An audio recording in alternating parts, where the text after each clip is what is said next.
El Salmo 24 dice: el Señor es la tierra y todo cuanto hay en ella, el mundo y cuantos lo habitan, porque Él afirmó sobre los mares, la estableció sobre los ríos. ¿Quién puede subir al monte del Señor? ¿Quién puede estar en su lugar santo? Solo el limpio, el de las manos limpias y el puro corazón, el que no adora ídolos vanos, ni jura por dioses falsos. ¿Quién es así? Recibe bendiciones del Señor. Dios su Salvador le hará justicia. Tal es la generación de los que a ti acuden, de los que buscan tu rostro, oh Dios de Jacob. Eleven puertas tus dinteles, levántense puertas antiguas, que va a entrar el Rey de Gloria. ¿Quién es este Rey de Gloria? El Señor fuerte y valiente, el Señor el valiente guerrero. Eleven puertas sus dinteles, levántense puertas antiguas, que va a entrar el Rey de Gloria. ¿Quién es este Rey de Gloria? El Señor Todopoderoso. Él es el Rey de Gloria. Y todos creemos que Él es el Rey de Gloria. Amén. Y lo declaramos hoy día con más ahínco, con más fuerza que nunca. Vivimos en tiempos de revolución moral y revolución sexual. Vivimos en tiempos de redefinición. Vivimos en tiempos de gran confusión. Vivimos en tiempos en los cuales el mundo, como en toda revolución, el mundo alrededor se conmueve, se redefine y no se sabe durante ese tiempo qué va a ocurrir. No se sabe qué es lo que va a acontecer. Pero ciertamente vivimos en esos tiempos hoy día. Tenía una palabra preparada para el día de hoy. Y obviamente como líder y como pastor no podía,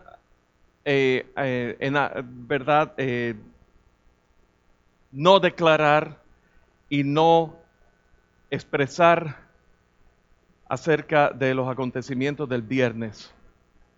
Para los que no lo saben, la Corte Suprema de los Estados Unidos emitió un fallo a favor de la comunidad LGBT, estableciendo el matrimonio de un mismo sexo como legal, y lo estableció legalmente en todos los 50 estados de los Estados Unidos y los territorios. Entonces, son tiempos en que la iglesia tiene que tomar una postura. Son tiempos aún en la cual al poco tiempo después el presidente hizo una declaración diciendo, y hizo un hashtag diciendo: el amor siempre gana. Y son tiempos de confusión, de redefinición, donde nosotros como cristianos tenemos que tomar una postura y tenemos que decidir cuál va a ser esa postura y cuál va a ser. Tenemos que examinar lo que hemos creído y tomar una decisión. Pero eso no nos debe sorprender. A través de las Escrituras lo vemos constantemente. En el libro de Josué, en el capítulo 24, Josué hizo una declaración en su discurso de despedida: escoged vosotros a quién servir. O los dioses de los antiguos de vuestros padres, o el Dios verdadero, pero yo y mi casa serviremos a Jehová. Y todos los días tenemos que tomar esa decisión nosotros, escoger a quién servir. ¿Cómo la iglesia va a enfrentar los tiempos que estamos viviendo? ¿Cómo la iglesia va a enfrentar los tiempos de confusión donde la palabra tolerancia se está aún redefiniendo? Originalmente, la palabra tolerancia quería decir o hablaba acerca de la idea de traer sobre la mesa diversas opiniones en una discusión sobre temas, pero dentro del contexto del respeto mutuo. Estar de acuerdo en discrepar.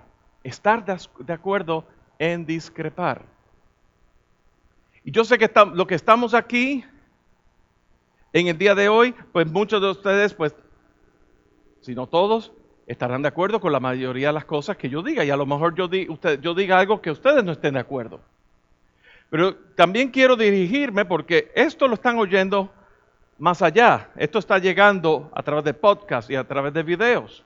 Y es posible que algunos de ustedes nos están viendo y discrepen, de repente pues discrepen o quieran no suscribirse más a nuestro canal de YouTube o lo que sea. Y yo les quiero hacer una salvedad, pero a la misma vez pedirles. ¿Podemos discrepar y amarnos al mismo tiempo? ¿Podemos discrepar y amar a la persona que no esté de acuerdo con nosotros? Podemos utilizar la tolerancia, el significado original de la palabra tolerancia, de poder discutir temas y sabiendo que no vamos a estar de acuerdo en todo, pero al mismo tiempo haber ese mutuo respeto y esa puerta abierta a la comunicación será posible. Porque aquí estamos hablando de una tolerancia. Hoy día estamos viviendo unos tiempos donde la tolerancia está siendo redefinida. Y esta es la nueva definición. La idea de que todos los reclamos de un grupo en específico son todos iguales y todos tenemos que estar de acuerdo con esos reclamos. De lo contrario, somos intolerantes, somos homofóbicos, somos personas que no, anticuados, estamos enchapados a lo antiguo, no estamos en el contexto de los tiempos. Cuando nosotros nos identificamos en Cristo Jesús, podemos amarnos a pesar de no estar de acuerdo. Porque un argumento que se dice allá afuera es, Jesús dijo no juzgar para no ser juzgado. Pero el tema es que Jesús en realidad lo que nos quiso enseñar es a no juzgar en el contexto de no ser sentencioso, no dictar sentencia a nosotros mismos utilizando la justicia propia. Pero nosotros todos los días estamos pasando juicio. Nosotros todos los días estamos juzgando para tomar decisiones. Jesús lo que nos está enseñando es cómo juzgar sin ser sentencioso. ¿Me doy a entender? ¿Cómo tomar decisiones? ¿Cómo tomar posturas sin ser sentencioso? Dejar que la justicia de Dios trabaje, ¿verdad? No en justicia propia, no en arrogancia, y no en aquello que dice yo no juzgo. Bueno, esa palabra, eso de decir yo no juzgo, en sí es una declaración autorrebatible, porque yo no juzgo, eso es, tú estás juzgando, pero yo no juzgo. Así que, ¿qué implicación tiene la decisión que se llevó a cabo el viernes por la Corte Suprema? La implicación que tiene es básicamente que se le ha dado legitimidad a un estilo de vida en el cual la Biblia claramente se ha expresado prohibiéndolo. Pero el argumento que tienen muchos de esa comunidad es que Jesús nunca habló de los homosexuales. Jesús nunca habló del homosexualismo. Vamos a ir un momentito al Evangelio según San Marcos. Y en el Evangelio según San Marcos vamos a leer muy brevemente. Recordemos que Jesús, Dios, tomó forma humana. Él estuvo en este mundo como hombre. Y como hombre, como Dios, como hombre y como Dios, nunca pecó. Fue hallado perfecto en todas las formas. Pero como hombre, Él fue sujeto a la ley. Él vino a sujetarse a la ley. Él dijo que yo no he venido a abrogar la ley, sino que he venido a cumplirla. Y en el Evangelio, según San Marcos, capítulo 10, Jesús hace una referencia a un pasaje que se encuentra originalmente en el libro de Génesis. En capítulo 10, versículo 6 al 9, dice así, pero al principio, esto dice, esta ley, en comienzo del 5, esta ley la escribió Moisés para ustedes por los obstinados que son, aclaró Jesús. Pero al principio de la creación, Dios los hizo hombre y mujer. Por eso dejará el hombre a su padre y a su madre y se unirá a su esposa. Y los dos llegarán a ser un solo cuerpo. Así que ya no son dos, sino uno solo. Por lo tanto, lo que Dios ha unido, que no lo separe el hombre.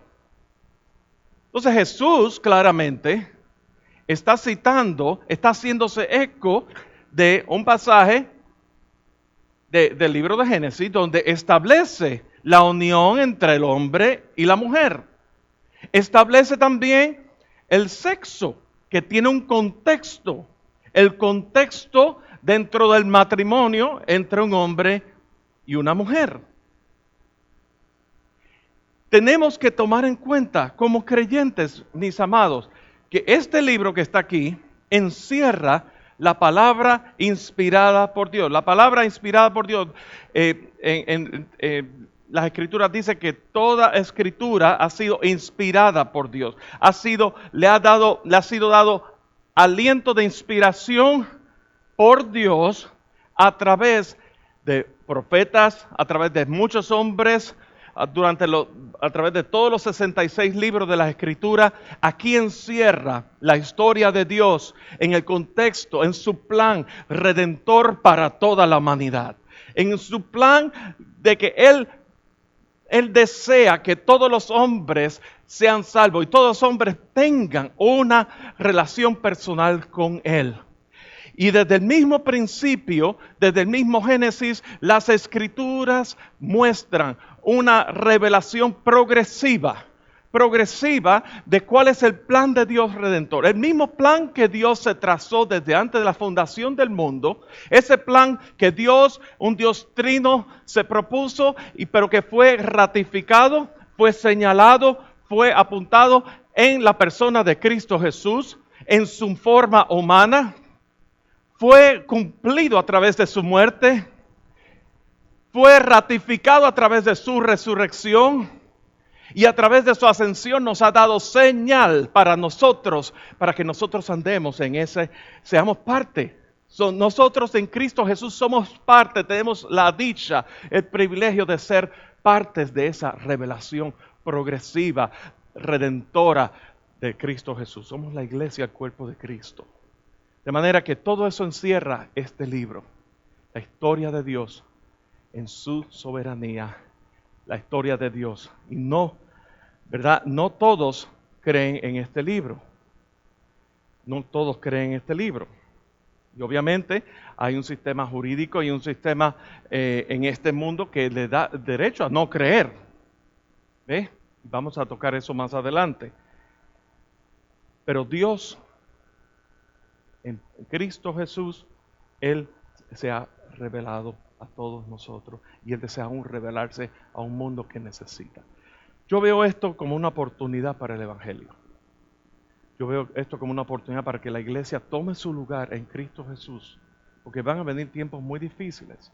Estaba escuchando ayer casualmente el autor de un libro que se llama La Gran Depresión, la Gran Recesión del Evangelicalismo, de John Dickerson.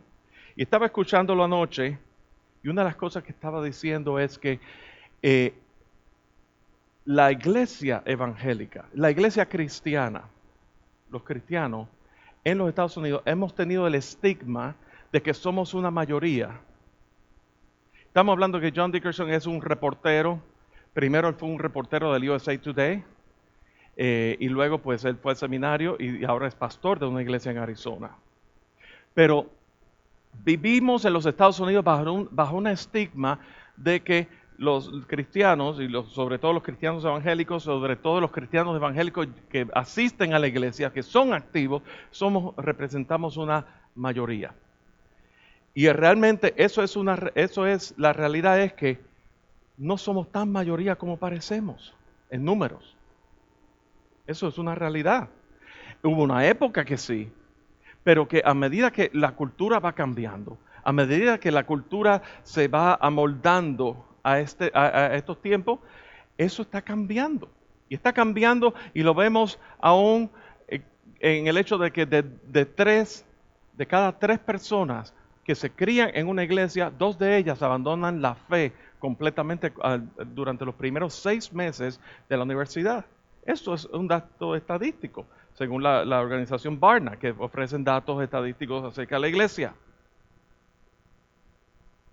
Así que tenemos que estar conscientes de que como país, como nación, nosotros tenemos un lugar a tomar, tenemos una postura, y no es una postura hostil, antagonista. Tenemos que adoptar una postura. ¿Qué es lo que haría? ¿Cuál sería el hashtag que Jesús hubiera puesto el viernes cuando se hizo la declaración? ¿Cuál es? Con eso nos podemos identificar, ¿verdad? Dice en las Escrituras, haya pues este mismo sentir que hubo en Cristo Jesús, el cual siendo en forma de Dios siendo Dios no tomó su forma de Dios para cosas como en que aferrarse, sino que se despojó a sí mismo. Él siendo Dios, nunca se despojó de su deidad, nunca dejó de ser Dios. Él sencillamente, Él se hizo siervo. Y la iglesia del Dios viviente hoy día tiene que aprender a ser siervo. Tenemos que aprender a ser siervo. Tenemos que humillarnos delante del Señor. De manera que vamos rapidito. Vamos a ver unos pasajes en las Escrituras. ¿Qué es lo que nos dice? Y no los vamos a leer todos, los voy a citar poco a poco, pero sí, para el beneficio. Incluso fue tan última hora que decidí cambiar el mensaje de hoy, que las notas que están en sus boletines son del mensaje que estaba supuesto a dar hoy, pero que la semana que viene lo vamos a dar. ¿Listo? ¿Qué nos dice la Escritura acerca del homosexualismo? Vemos en Génesis capítulo 19, versículos del 1 al 29. No lo vamos a leer todo, pero se nos habla de la historia de Sodoma y Gomorra. Lot, que era el cuñado de Abraham, Lot estaba en Sodoma y Gomorra.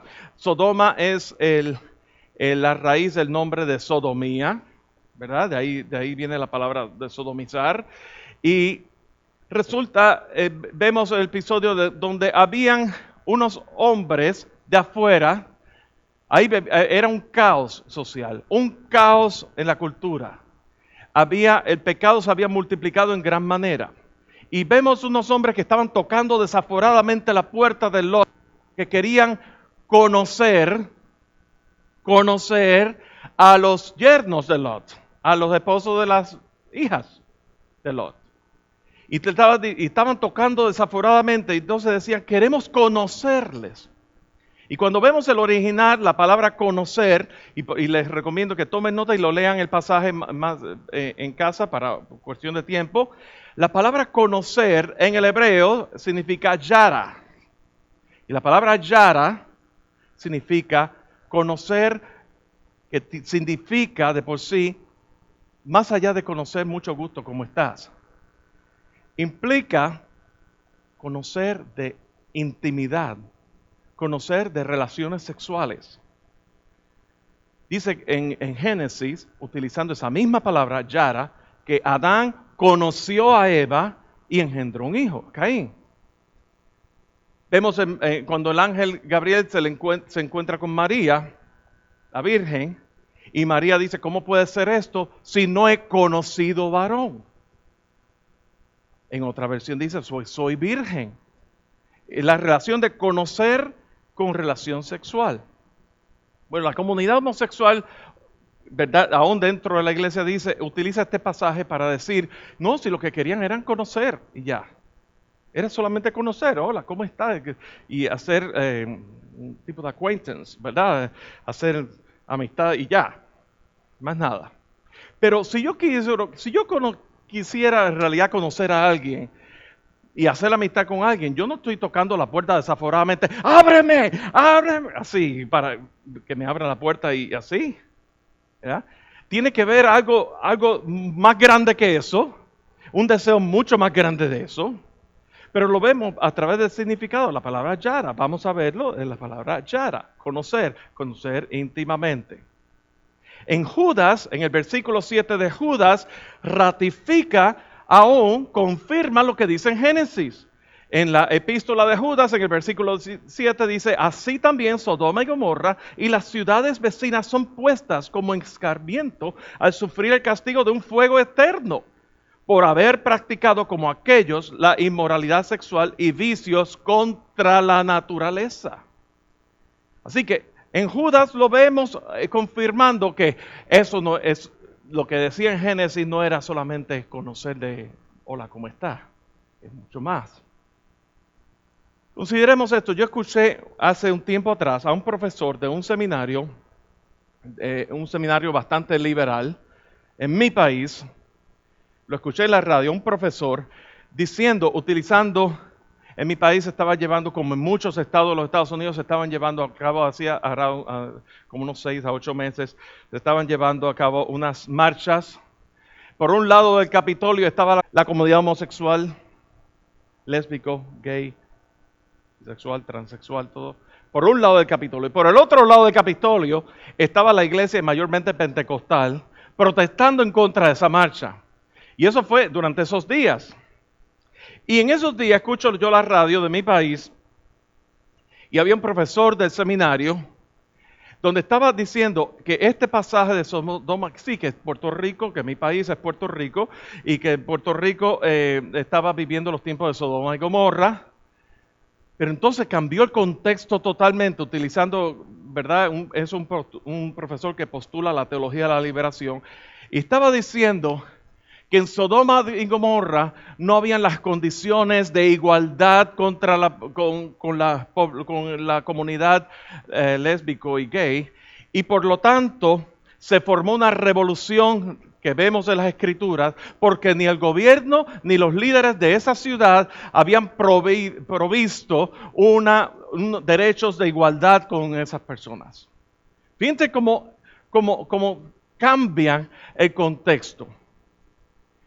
Hay una Biblia que conocemos la Biblia, lo que conocen la Biblia en inglés, que está la King James Version. Ahora hay una Biblia nueva, se llama la Queen James. No sé si lo habían escuchado. La Queen James es una Biblia que ha sido redactada, traducida, entre comillas, por la comunidad gay.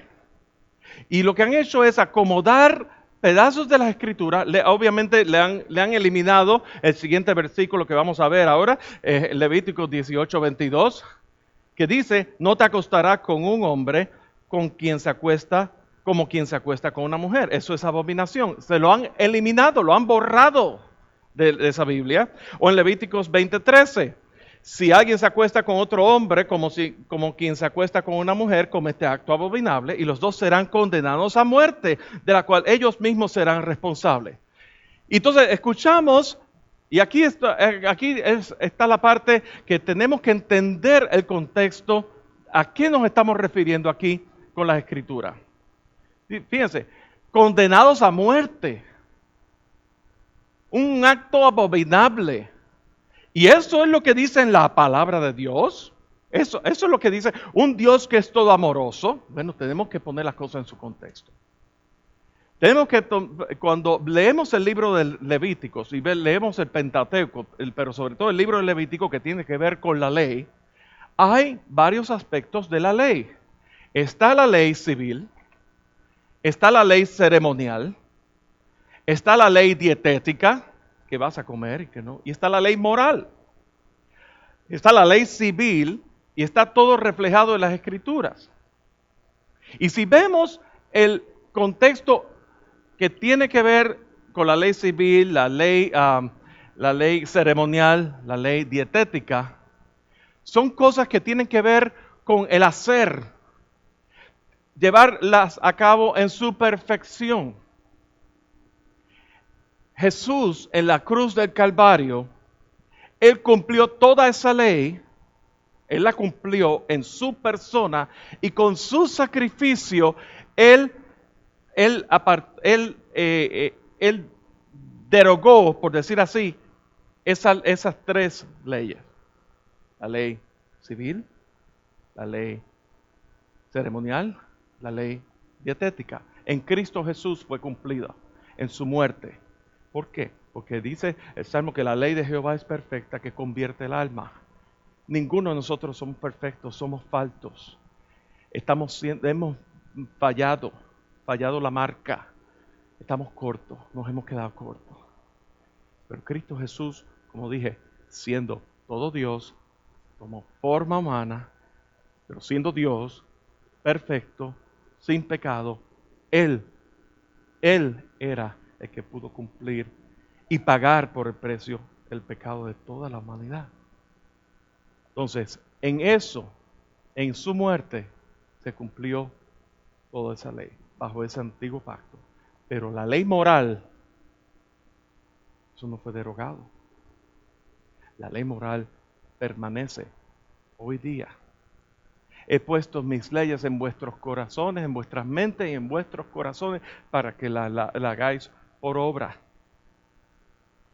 Que incluso cuando vemos en Romanos capítulo 1, versículos 26 al 27, y lo vamos a ver de un poco antes, el apóstol Pablo está hablando ahí claramente de la condición del hombre, la condición en tu estado depravado del hombre, la depravidad del hombre, y entonces dice que por causa del hombre, de la condición pecaminosa del hombre, la ira de Dios viene revelándose desde el cielo contra toda impiedad e injusticia de los seres humanos. Está hablando de un Dios que es todo santo y los hombres se fueron en contra de Dios, los designios del hombre van en contra de Dios.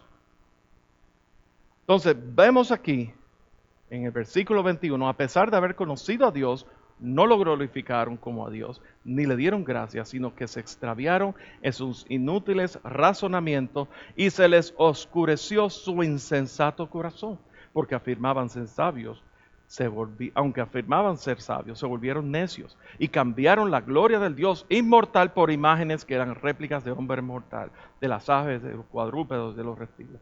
Cuando estuve en Perú la semana atrasada, que estuvimos en Machu Picchu, y compartí un poco de eso la semana pasada, pero como estamos hablando de que los antepasados incas eran idólatras y que hoy día todavía hay paganismo aún en toda la nación de Perú, pero específicamente en lo que es el Valle en Cusco y en las ciudades aldeanas. Sin embargo, cuando uno ve esa ciudad específica y uno ve las edificaciones que hicieron los incas, ninguna de las edificaciones que hicieron los incas fueron destruidas por ningún sismo ni terremoto. Ninguna, al contrario, si cuando uno mira el piso, eso es todo hecho, esa ciudad de Machu Picchu está toda hecha en piedra pulida. ¿Cómo es posible? La roca impuesta una al lado de la otra, encajado perfectamente, que ni siquiera un alfiler puede traspasar en la ranura entre una roca y la otra. ¿Cómo se explica eso? ¿Cómo se explica que eso está en un valle, esa ciudad está dentro de un valle que es hermoso, donde la naturaleza demuestra, donde la gloria de Dios es tan real? Que Dios se da a conocer a través de la revelación general, aunque el hombre no disfruta de la regeneración a través de Cristo Jesús, Dios aún así se revela, utilizando la naturaleza y utilizando la inteligencia humana que Dios les dio. Pero aquí Pablo está señalando de que no lo glorificaron como a Dios, sino que se fueron detrás de otros ídolos. Entonces, aquí dice, versículo 24, por eso Dios los entregó a los malos deseos de sus corazones, que conducen a la impureza sexual, de modo que degradaron sus cuerpos los unos con los otros. Cambiaron la verdad de Dios por la mentira, adorando y sirviendo a los seres creados antes que al Creador, quien es bendito por siempre. Amén.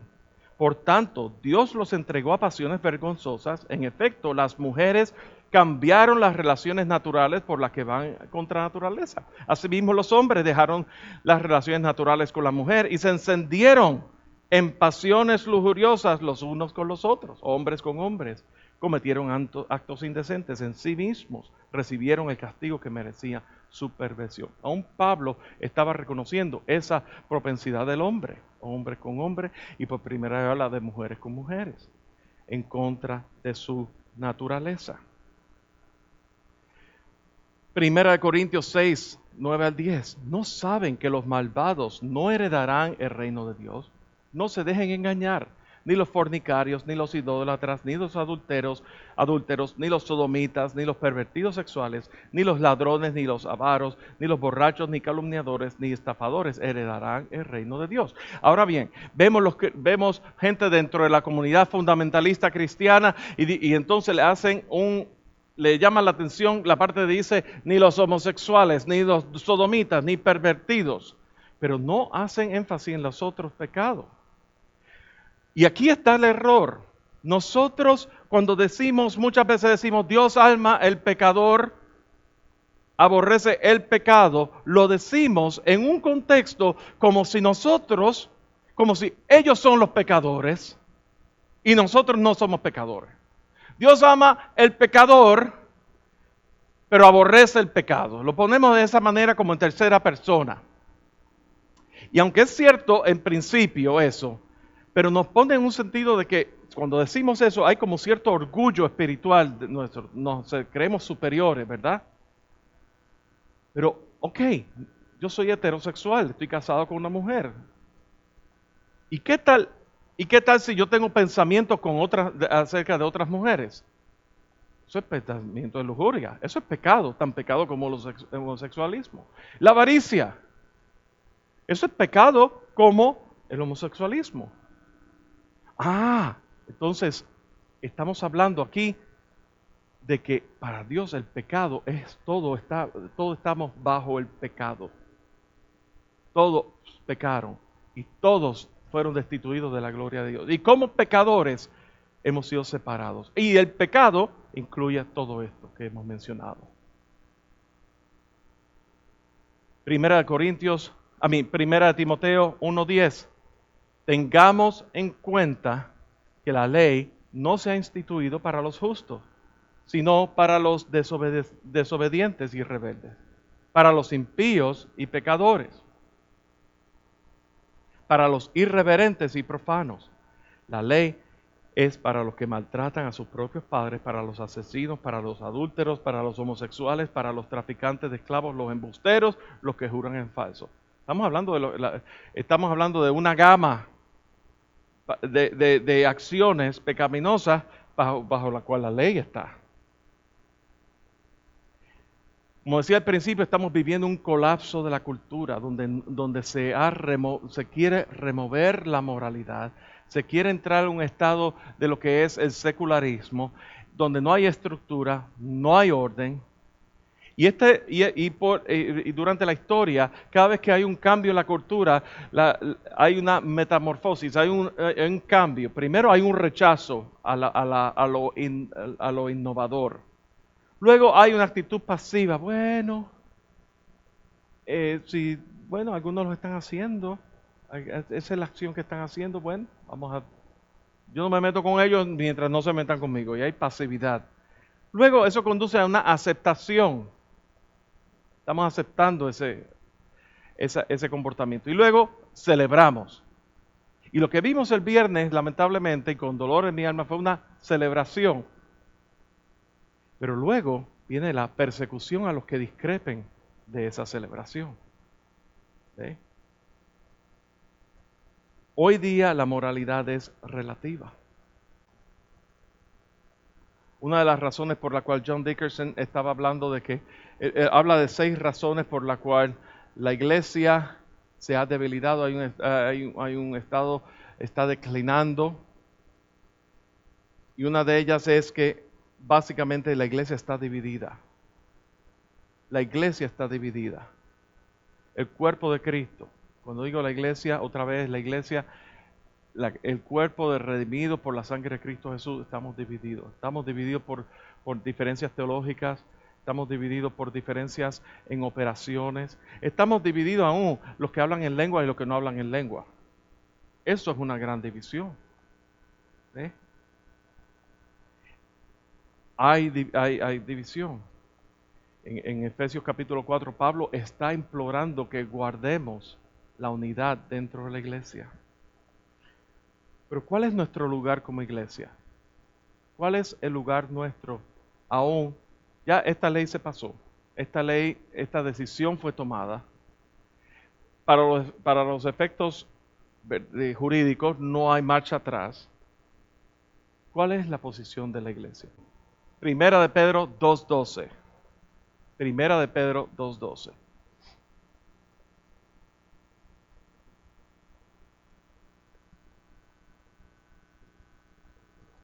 Mantengan entre los incrédulos una conducta tan ejemplar que aunque los acusen de hacer el mal, ellos observen las buenas obras de ustedes y glorifiquen a Dios en el día de la salvación. Aún entre los paganos, en una sociedad de paganos, o sea, que no creen, entre los incrédulos, los no creyentes, mantengan una conducta tan ejemplar que aunque ellos los acusen de hacer el mal, ellos observen las buenas obras de ustedes y glorifiquen a Dios en el día de la salvación. La iglesia está siendo llamada a amar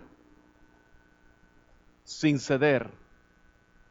No estamos diciendo que vamos a ceder, pero vamos a amar. Vamos a amar a ese homosexual. Vamos a amar a esa lesbiana. Vamos a amar al musulmán. Vamos a amar al hindú. Vamos a amar a la persona que está en la nueva era. Vamos a amar al ateo. Y vamos a amar aún con el amor de Cristo Jesús. Como Cristo amó a su iglesia, habiéndose entregado por ella, con ese amor sacrificial. Vamos a amar. La iglesia como cuerpo de Cristo está siendo llamada a amar, a extenderse, a hacer luz en medio de las tinieblas, a hacer luz en medio y hacer la sal de esta tierra y sazonar con las buenas nuevas de salvación en el contexto del amor de Dios. Vamos a predicar la verdad en amor, no vamos a ceder. Muchas veces, yo no sé si les ocurre a ustedes, tiene contacto con una persona que es homosexual, un vecino, un familiar que a lo mejor es homosexual y se identifica tanto con la parte relacional con esa persona que llega un momento que dentro de sí la parte emocional te dice, pero está bien, mira, después de todo es una persona buena. Pero entonces, tú mantén una relación, obviamente, ama a esa persona, pero tú no vas a comprometer lo que dice las Escrituras. ¿Ves? Y eso es lo que nos están llamando, lo que nos quiere decir en este versículo, que nuestra conducta sea tan ejemplar, tan intachable ante los no creyentes, que ellos puedan ver la realidad de Cristo a través de su iglesia. Así que reconozcamos que nosotros no vivimos en una teocracia. Reconozcamos que somos, aún en este país, ese estigma de que Estados Unidos es el país más cristiano del mundo, de que Estados Unidos de que aún esta nación es la nación más privilegiada. Esta ha sido una nación que ha sido bendecida por Dios, no cabe duda. Pero nosotros no vivimos una teocracia. Aquí vivimos bajo un sistema de hombres también. Y tenemos que reconocer eso. Y en medio de eso tenemos que vivir, ser luz en medio de las tinieblas. Reconocer que somos misioneros, aún aquí, en este país. Reconocer que el gobierno, sea demócrata, sea republicano, sea independiente, sea libertario, sea el que sea, no nos debe nada a nosotros. Reconocer que nuestra única esperanza no es en el gobierno, nuestra única esperanza es en Cristo Jesús. Nuestra única razón de vivir es en Cristo Jesús. Es en Cristo Jesús que estamos completos, mis amados. Es en Cristo Jesús que a quien nos debemos nosotros, como iglesia, como cuerpo. Reconocer y aferrarnos a nuestros valores y votar. Sí, vamos a participar en el proceso democrático. Sí, vamos a votar de acuerdo a nuestros principios Y no nos vamos a dejar moldear por nada más, ni por las encuestas, ni por la cultura, ni por los que nos digan, porque nos van a venir tiempos que la gente, aún nuestra propia familia, se va a burlar de nosotros. Nuestros amigos, o los que se llaman amigos, entre comillas, se van a burlar de nosotros. Estamos viendo eso hoy día. Pero aún así tenemos que aferrarnos a los valores, tenemos que modelar, y aquellos que estamos casados, tenemos que modelar matrimonios sólidos, maridos que aman a nuestras esposas que respetan a sus maridos, no viven subyugadas al marido, pero respetan a su marido. Demostrar, modelar matrimonio sólido, donde hay un padre y una madre, donde esos hijos, por estadística, esos hijos que tienen un padre y una madre, que tiene, sobre todo la presencia del padre, está presente, esos hijos, se va a minimizar la posibilidad de que esos niños sean prófugos de la justicia, de que esos niños, se va a maximizar la posibilidad de que ellos puedan terminar una escuela superior y terminen la universidad, terminar una carrera, unas vidas, se va a duplicar esa herencia espiritual. Para eso es que Dios instituyó el matrimonio. Tengamos compasión sin comprometer los principios. Estemos preparados para pagar el precio por ser cristianos. Nuestros países de origen la iglesia está pasando por un gran avivamiento en muchos aspectos. Y vemos iglesias en nuestros países de origen que la iglesia es lo único que está bien, porque el gobierno la economía está muy mal, la recesión o depresión y todas esas cosas están socavando la economía y el sistema del país. Pero sin embargo, van a venir tiempos difíciles. Los estamos viviendo aquí en los Estados Unidos, los vamos a comenzar a ver. ¿Cómo les digo? El repostero que vive en Colorado, esto lo vi en el USA Today, la persona que se dedica a hacer los cakes, los pasteles para las bodas, en particular en Colorado, él rehusó hornearle un pastel a una pareja homosexual. Y fue sujeto a la Comisión de Derechos Humanos en el estado de Colorado, y él tenía causa probable a 12 años de arresto en la cárcel por rehusarse a eso. Eso en la industria de las bodas. Yo tengo años de estar en la industria de las bodas, y aún eso se tiene que redefinir. Así que como aplicación, y terminando, ¿cuál es la postura aquí en Comunión de Vida? Primero que nada, en Comunión de Vida estamos tomando una postura para proteger la iglesia, proteger esta congregación. Ya estamos con nuestra iglesia madre en Life Fellowship, vamos a entrar en cuáles son las cosas prácticas que tienen que estar aquí, porque al fin de proteger la congregación. Pero mientras tanto, edúcate en los temas actuales, no solamente desde la perspectiva bíblica, pero también desde el ángulo de la cultura. ¿Qué es lo que dice la cultura? ¿Y qué es lo que dice la perspectiva bíblica? Número 2, conoce lo que dice la Biblia y aplícalo más allá de la parte teórica. Estamos llenos de mucha teoría, ¿verdad? Pero tenemos que conocer realmente la Escritura y tenemos que aplicarla. Número 3, desecha los eslogans y los clichés. Te voy a poner un eslogan. Dios no creó a Adán y a Esteban.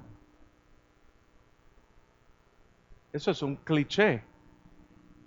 Eso es un eslogan. Dios creó a Adán y Eva, no a Adán y a Esteban. Lo que pasa con eso es que eso se ha vuelto un cliché y la gente lo repite así bien ligeramente y se vuelve algo bien ofensivo, sumamente ofensivo. Así que deshazte de los eslogans. Esa idea que yo dije al principio. Dios ama al pecador, aborrece el pecado. Eso es un cliché. Es un cliché, es un eslogan, porque te está poniendo a ti en una postura de que tú no eres pecador, o de que tú no has pecado nunca. Ellos sí, o yo no. ¿Ve? Eso también es bastante ofensivo. Evita clasificar a todos los homosexuales como extremistas. No todos los homosexuales son activistas, extremistas, ultraderechistas, con la imagen de Che Guevara aquí y el... No, nada de eso. Hay personas que de verdad están luchando con esa condición, con esa propensidad. Reconoce que la actitud de la iglesia ha sido muy deficiente con este tema y que tenemos que saber cuándo pedir disculpas. Eso es una realidad. La iglesia, yo oigo la radio desde el viernes para acá y lo que oigo es de personas gritando, lo que viene es juicio de Dios. Y le ponen la S esa bien larga, juicio de Dios. ¡Oh!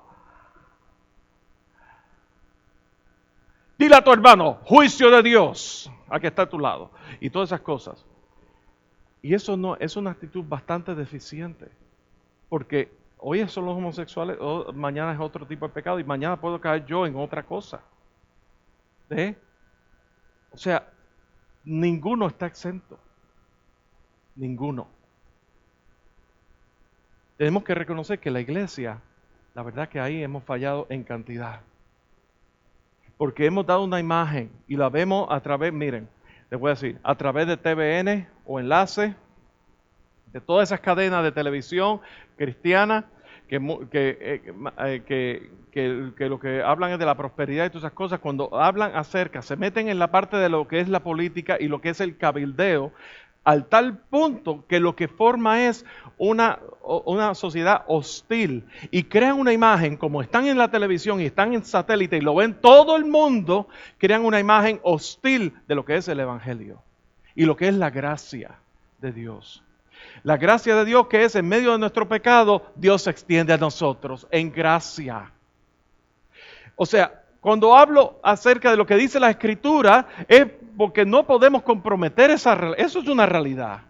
El pecado nos separa de Dios. Pero la realidad es también que nosotros tenemos que amar, a extendernos, porque Jesús le dijo a la prostituta, ve y no peques más. El que esté libre de pecado, que tire la primera piedra.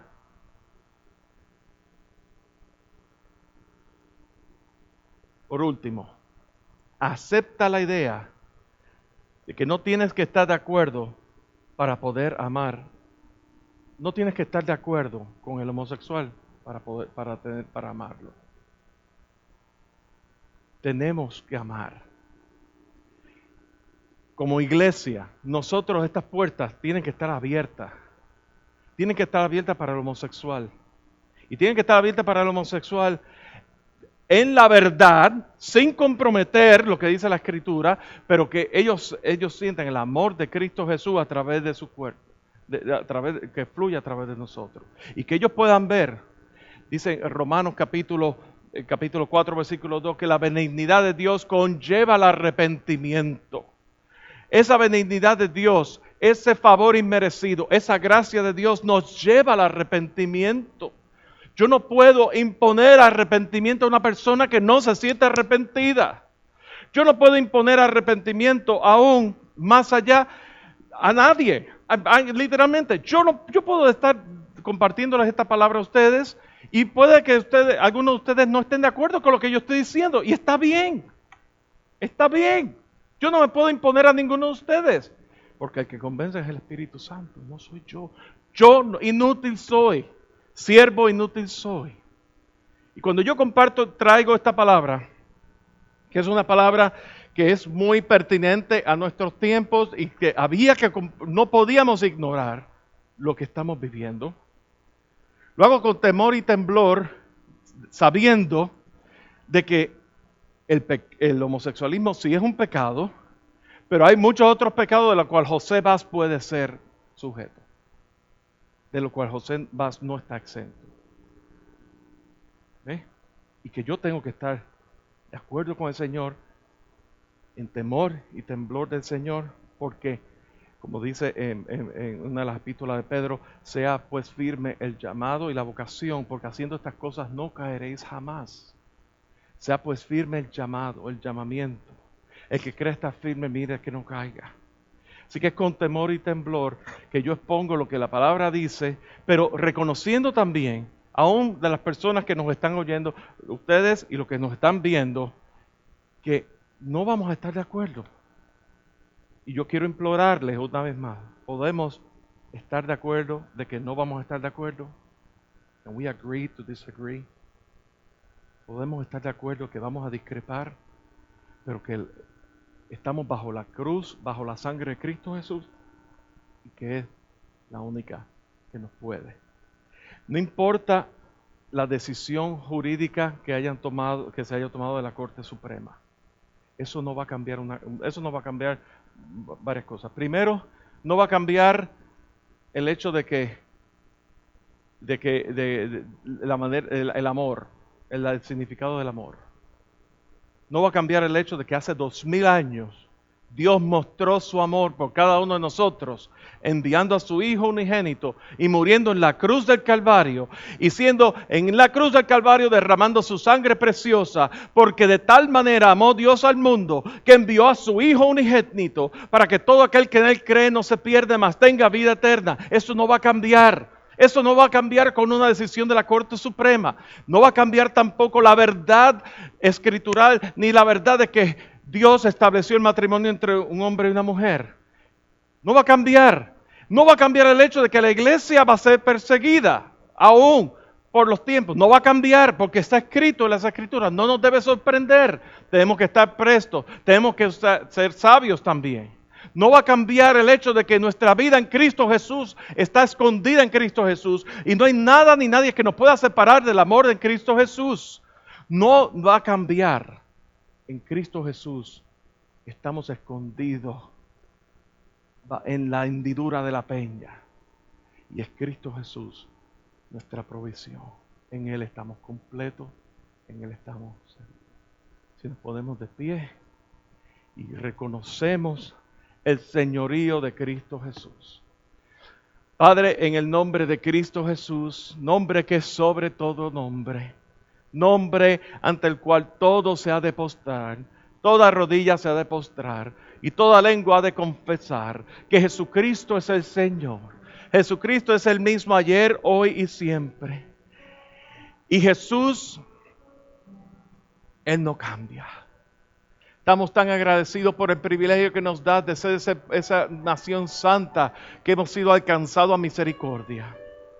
Y aún nos presentamos como iglesia en medio de los tiempos, Señor, para que tú seas dándonos sabiduría, mostrándonos en firmeza, en valentía, tu verdad, pero esa verdad, la verdad de tu evangelio cubierta en el contexto del amor que es en Cristo Jesús.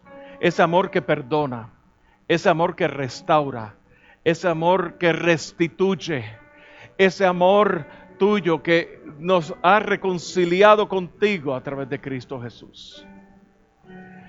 Señor, aún te presentamos por esta nación, este país, donde nos has permitido vivir, hacer el lugar donde nuestros hijos sean criados. Estamos echando raíces aquí. Señor, que tú guardes esta nación, que tú bendigas a los gobernadores, a los líderes en esta nación. Oramos por todos y cada uno de ellos, republicanos, demócratas, independientes, libertarios, de toda gama de liderazgo en este país. Tú dices en tu palabra que tú has puesto líderes y que nos ordenas que oremos por los gobernantes de este país. Señor, te pedimos, Señor, que sean alumbrados con la luz de Cristo Jesús. Oramos también por nuestros países también, por Venezuela, por Cuba, por Colombia, por Puerto Rico. Señor, aún por todos los demás países representados aquí, Señor. Oramos por todos esos gobernantes en esos países también, Señor. Oramos por el Perú también. Señor, tanta riqueza que hay en nuestros países y tanto valor que hay, Señor, tanto talento que hay en nuestros países. Estamos tan agradecidos, Señor, porque nos has hecho en Cristo Jesús. Y aún te imploramos y te clamamos por cada una de las naciones que puedan reconocer al único Rey, al único y sabio Dios, al Rey de los siglos, al inmortal, al invisible, a que es digno de toda la gloria y honra. En Cristo Jesús. Bendito el Señor. Amén.